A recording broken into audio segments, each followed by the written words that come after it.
पण अशीच गाडी घ्यायची होती ना?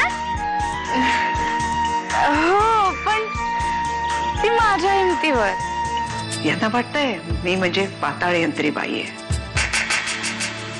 या माझ्या अशा वागण्याने जर या घराचं भलं होत असेल तर तर हो मी आहे पाताळ यंत्री. आज जे सुख जानकी भोगतीये ते तिने स्वप्नात तरी बघितलं असेल का ग? लोक काही म्हणू देत, काही म्हणू देत, पण मी असं समजते की तू मला समजून घेतलंयस. मी तुला एक वचन देते, माझ्या जीवात जीव आहे ना तोपर्यंत फक्त तुझ्या नरसिंहाच्याच भल्याचा विचार करीन मी. लक्ष्मी, अगं मी ह्या समजा केलं म्हणूनच तुला एवढं सुख दिसतंय ना. तुम्हाला वाटतं ती सुखात असेल? मग काय, त्या राजांच्या घरात केर कचरा काढत शेणाच्या गौऱ्या धापत ती सुखी झाली असती? वय झाली असती ती सुखी, कारण तिचा तो संसार खरेपणावर उभा असता. उगाच डोसकं फिरल्यासारखं बोलू नकस. डोसकं तुमचं फिरलंय, तुमच्या डोळ्यावर छापडायत ना, म्हणून तुम्हाला भविष्य कळत नाही. लक्ष्मी, अगं मी जे काही केलं ते त्या पांडुरंगालाच ठाऊक. आणि मी हे समजा केलं म्हणूनच आज जानकी सुखात आहे ना. पण ज्या दिवशी जानकीला हे कळलं की तिचं लगीन नरशिरावरशी कसं लावलं, त्या दिवशी तो पांडुरंग बी माफ करणार नाही त्या माणसांना जे ह्यात वाटेकरी आहे.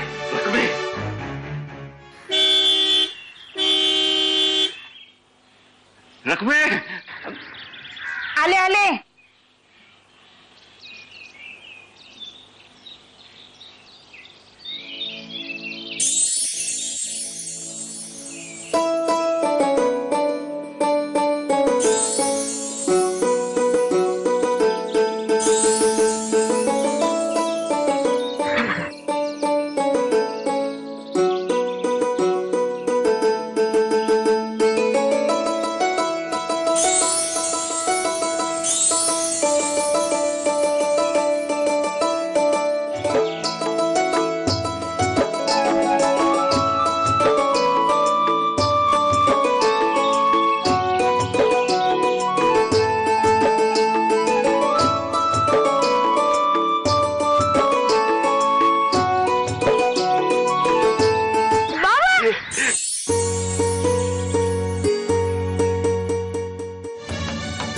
आपला नवरा म्हणजे आपल्या ताटाखालचं मांजर आहे असं वाटतं.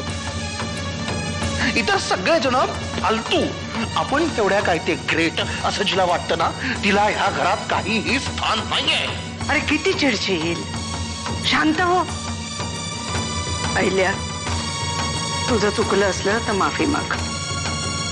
तिने हे घर सोडून निघून जाणं तेवढा एकच पर्याय आहे. मी आजपर्यंत जे काही वागले ते चुकीचं होतं. यापुढे असं नाही वागणार मी. वामन, माफी मागितली ना तिने आता. माझी माफी मागून काय उपयोग आहे आत्या?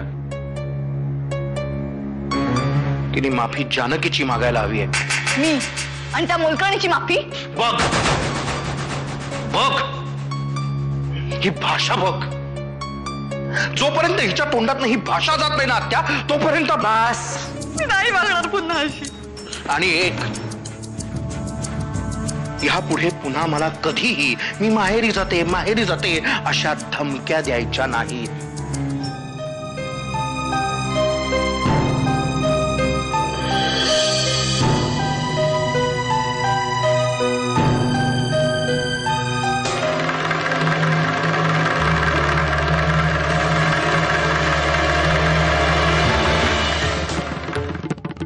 मला रडायला लावलत ना. आता बघा, सगळ्या घराला रडायला लावते.